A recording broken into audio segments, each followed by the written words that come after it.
మొన్న 21కి strike rate 100% తెచ్చుకున్నాం అన్న పేపర్ లో 10-20 నిలబడమండి. ఎవరు డినైంగ్ ఇట్. లేదంటే ఇన్ని కార్పొరేషన్లు 106 మున్సిపాలిటీలు 7 కార్పొరేషన్ల దగ్గర 350 నిలబడ్డారు. అది కూడా మేము కాదంటలే. కానీ పార్టీ నిర్మాణం మీద మనం మాట్లాడుతున్నాం ఇవాళ. సరే సార్, వాళ్ళ అంతర్గతంగా కాదు సార్, వాళ్ళ అంతర్గతంగా చేస్తారు. ఒకవేళ అవ్వకపోతే సెట్ కాకపోవచ్చు. కానీ ఒకటి వైసీపీ కోరుకుంటుందా వీళ్ళు విడిపోవాలని?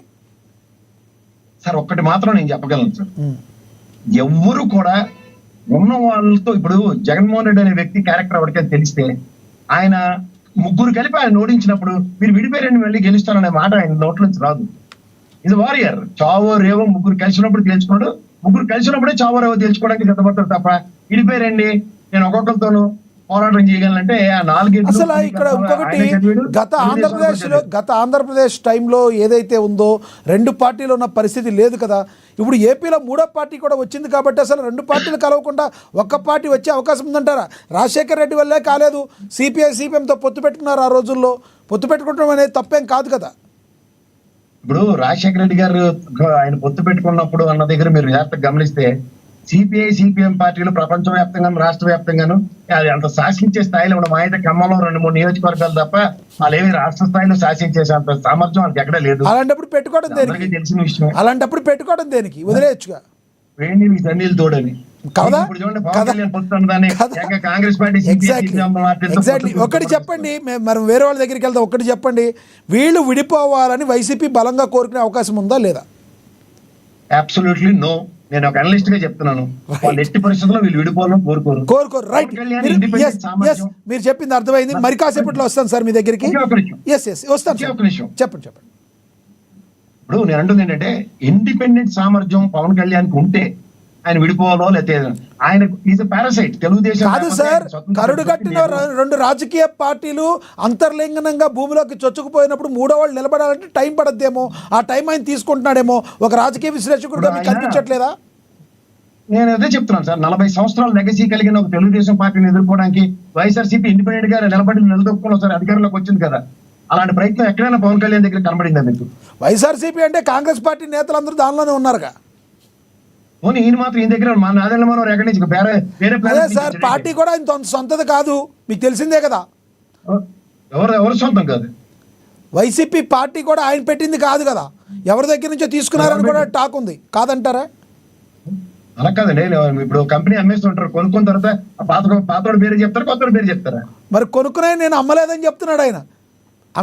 నేను ఎవరికి రమ్మనండి, కోర్టులో కేసు ఏమైంది? రైట్. రామారావు గారు కూడా నేను ఇవ్వలేదని చెప్పారు. ఏమైంది అప్పుడు? ఎస్, రామారావు గారు నేను ఇవ్వలేదు ఈ పార్టీ అన్నారు. మళ్ళీ మీరు ఎక్కడి నుంచి ఎక్కడికి వెళ్తుంది ఇది? ఎస్ మళ్ళీ మాట్లాడతా. మీకు నచ్చడం అయితే ఎక్కడి నుంచి ఎక్కడికి వెళ్ళినట్టు కాదు సార్. రైట్, మళ్ళీ మాట్లాడతా. మనతో అందుబాటులో ఉన్నారు సీనియర్ జర్నలిస్ట్ అక్షర్ సత్యం గారు, ఫోన్ ద్వారా అందుబాటులో ఉన్నారు. ఆయనతో మాట్లాడదాం. అక్షర్ సత్యం గారు నమస్తే అండి. నమస్కారం సార్, మీకు ప్యానల్ ఉన్న పెద్దలందరూ కూడా నమస్కారం సార్. అక్షర్ సత్యం గారు, టాపిక్ అయితే కొంచెం డైవర్ట్ అయితే అయింది, కానీ ఇవాళ అయితే అంబటి రాంబాబు గారి విషయంలో మరొక కొన్ని రోజులు రిమాండ్ పొడిగించే అవకాశం అయితే స్పష్టంగా కనబడుతుంది. ఇప్పుడు వంశీకృష్ణ గారు చెప్పినట్టు మరి ఆల్రెడీ కొన్ని కేసులు ఉన్నాయి. ఆయన మీద అటెంప్ట్ టు మర్డర్ కేసు కూడా రాజుపాలెంలో నమోదైందన్నారు. అసలు అంబటి రాంబాబు గారు ఇప్పట్లో బయటకు వచ్చే అవకాశం ఉంటుందంటే మరి కొన్ని రోజులు పెట్టే అవకాశం ఉందంటారా? ఏం చెప్తారు సార్? దాన్ని చెప్పే ముందు ఇందాక డైవర్ట్ అయిన దాని గురించి ఒక్క పాయింట్ చెప్పేసి అప్పుడు దాంట్లోకి వెళ్తాను సార్. చెప్పండి. పవన్ కళ్యాణ్ గారికి తెలుగుదేశం అవసరం ఉంది, కానీ తెలుగుదేశానికి పవన్ కళ్యాణ్ అవసరం లేదని అంటున్నారు కాబట్టి దాని మీద ఒక కామెంట్ చేయాలి. పవన్ కళ్యాణ్ అనే వ్యక్తి పార్టీ పెట్టిన తర్వాత కాంగ్రెస్ హటావో దేశ్ బచావో అని కాంగ్రెస్ నామరూపం లేకుండా చేశారు. అలాగే వైసీపీని గెలిపించకుండా చేస్తానని 2014 వైసీపీని ఓడించగలిగాడు, టీడీపీని గెలిపించగలిగాడు. అలాగే 2019 టీడీపీని ఓడిస్తానని కుంభస్థానం మీద కొడతానన్నది టీడీపీని ఓడించగలిగాడు. మళ్ళీ 2024 వైసీపీని ఓడించగలిగాడు. దాన్ని బట్టి రుజువు అవుతున్నది ఏంటంటే పవన్ కళ్యాణ్ కి ఎటువంటి పార్టీనైనా ఓడించే గెలిపించే సత్తా ఉంది, అయితే తనకు తాను గెలిచే సత్తా లేదు అనేది నిరూపితమైంది. అందుకనే ఇతను పొత్తులు పెట్టుకున్నాడు, పొత్తుల ద్వారా వెళ్తున్నాడు.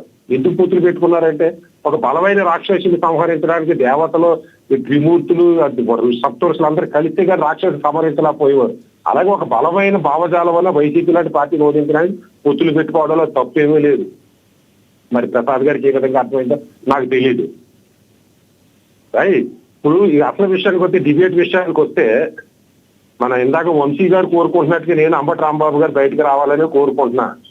ఎందుకంటే ఇప్పుడు ఇది వేల కోట్లు అవినీతి ఆరోపణ, ఇది ఆర్థిక నేరారోపణలు ఉన్న వ్యక్తులే 10 సంవత్సరాలు, ఇది 10 సంవత్సరాల నుంచి బెయిల్ మీద తిరుగుతున్నారు. ఈయనంటే పాపం బూతు పురాణాలు తీసిన అమ్మ మొగుడని బూతులు తీసిన వాళ్ళే, కొడాల నాని లాంటి వాళ్ళే అరెస్టులు కాకుండా బయట తిరుగుతున్నారు. పాపం ఒకసారి తీసిన అంబటి రాంబాబు అలా ఆ జైల్లో ఉండిపోవడం అంత మంచిది కానీ బయటకు రావాలనే కోరుకుంటున్నారు. మీరు ఇంకా గమనించారో లేదో, అక్షర్ సచ్ గారు మీరు గమనించారో లేదో, విజువల్స్ లో కూడా అంబటి రాంబాబు గారు గడ్డం పెట్టుకుని తగ్గేదేలేని సైగ చేస్తున్నారు అల్లు అర్జున్ లాగా. ఏమంటారు మీరు?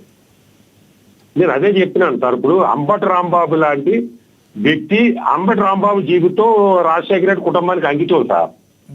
రాజశేఖర రెడ్డి గారి పార్టీ ఉన్నప్పుడు చిరంజీవి గారి పార్టీని నాశనం చేయడానికి కానీ, లేదా రాజశేఖర తోటి ఆరోపణలు చేయించిన విషయంలో కానీ, పవన్ కళ్యాణ్ గారి పార్టీ మీద ఆరోపణలు చేయించడానికి కానీ, లేదా పవన్ కళ్యాణ్ గారి పార్టీని నాశనం చేయడానికి కానీ, కాపులు తాగుబోతులు అనడంలో కానీ, ఇవన్నీ కూడా రాజశేఖర రెడ్డి గారి కుటుంబానికి జీవితాన్ని అంకితం చేశాడు అంబటి రాంబాబు. అటువంటి వ్యక్తి రాజశేఖర రెడ్డి గారి కుటుంబానికి దొరకడం రాజశేఖర రెడ్డి గారి అదృష్టం, జగన్మోహన్ రెడ్డి గారి అదృష్టం, కాపులు చేసుకున్న దురదృష్టం. ఇక్కడ ఒక పాయింట్ మిమ్మల్ని అడగాలి. ఇక్కడ ఒక పాయింట్ మిమ్మల్ని, అంబటి రాంబాబు గారు మీరు అన్నట్టు ఒక సామాజిక వర్గం బాగా మాంసం తింటారు, తాగుతారని మాట్లాడిన మాటల్ని అదే పార్టీకి కొన్నాళ్ళు అధికార ప్రతినిధిగా ఉన్న రజనీ గారు కూడా ఈ మధ్య అవును అది నిజమే అని చెప్పి ఇప్పుడు మాట్లాడతాను ఎలా చూడాలంటారు? ఆవిడ సస్పెండ్ అయింది అనుకోండి. అంటే ఇప్పుడు తాగు వాళ్ళంతా కూడా కాపులని మిగిలిన కొనుగోలు తాగుతలేదా ఏంటి? అంటే రజనీ గారిని అంబటి రాంబాబు గారు తాగుతున్నారు కదా, కాపులు అందరూ తాగినట్ట? అంటే నేను తాగను కాబట్టి కాపులు తాగనట్ట? జగన్మోహన్ రెడ్డి గారు చెప్పన్నట్టుగా చెప్తే వాళ్ళ ఇష్టం, అది ఎవరికి హక్కు వాళ్ళకు ఉంది. అది ఎంతవరకు భావ్యం అన్నది రజనీ, ఇద్దరు అడ్వకేట్లే.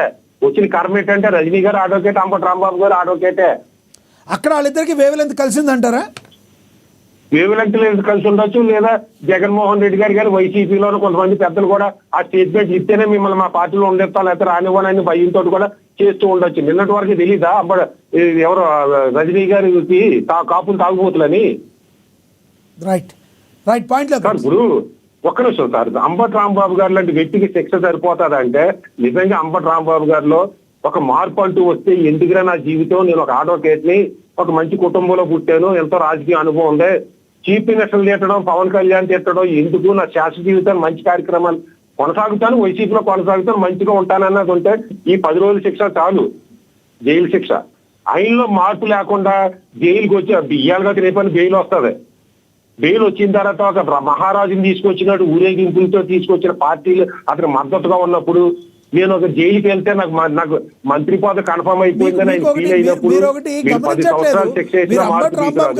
అంబటి రాంబాబు గారినే చూస్తున్నారు. గతంలో జగన్మోహన్ రెడ్డి గారు బయటకు వచ్చినా పెద్ద పెద్ద మేళాలతో తెచ్చారు, చంద్రబాబు నాయుడు గారిని తెచ్చినా మేళాలతోనే తెచ్చారు. అంబటి రాంబాబు గారు ఒకళ్ళే మీకు తక్కువగా కనబడుతున్నారా? ఎవరికైనా ఇదే చెప్తున్నారు సార్, ఎవరికైనా ఇదే మాటలు. ఈ వ్యవస్థలో ప్రజల్లో మార్పు రావాలి. జైలుకి వెళ్తున్నాడు మహామహుడని ఫీల్ అయ్యి గెలిపిస్తున్న రోజుల్లో జైలుకి వెళ్ళడం గొప్పని ఫీల్ అవుతున్నారు. ఇవాళ ఇప్పుడు అంబటి రాంబాబుని చూసి ఇంకో 10 మంది వైసీపీ వాళ్ళు తిట్టడం మొదలెడతారు. ఎందుకంటే నేను తిరిగితే నాకు రేపు పొద్దున ఒకవేళ వైసీపీ అధికారంలోకి వస్తే నాకు మంత్రి పదవి వస్తుంది, లేదా నాకు ఏదో కార్పొరేషన్ చైర్మన్ వస్తుంది, లేకపోతే నాకు ఏదైనా ఇస్తారు జగన్మోహన్ రెడ్డి గారు అని ఫీల్ అయ్యి నలుగురు తిడతా కూర్చుంటే, వాళ్ళు జైలుకి వెళ్ళిన తర్వాత 10 రోజులు పోయిన తర్వాత 20 రోజులకి బెయిల్ వచ్చిన తర్వాత వాళ్ళు మహారోజుల్లో ఊరేగించి వాళ్ళు బయటకు వచ్చేటప్పుడు కిక్కిరసిన జనాలు వచ్చి రోడ్డు మీదకి వచ్చేసి తుక్కేసి పడుతుంటే ఆ తిట్టివాడు తప్పే ఉంది, జైలుకి వెళ్ళేవాడు తప్పే ఉందంటే ప్రజల్లో మార్పు అయిన దానికి జైలుకి వెళ్ళిన వాళ్ళు అందరినీ గెలిపిస్తున్నారు. వ్యవస్థలు మారాలి. మారినప్పుడు అంబటి రాంబాబు లాంటి వాళ్ళు, లేదా రోజా లాంటి వాళ్ళు నోరు అదుపులో పెట్టుకుని మాట్లాడతారు. అది ఏ పార్టీ అయినా సరే. ఒక్కటి చెప్పండి, బెయిల్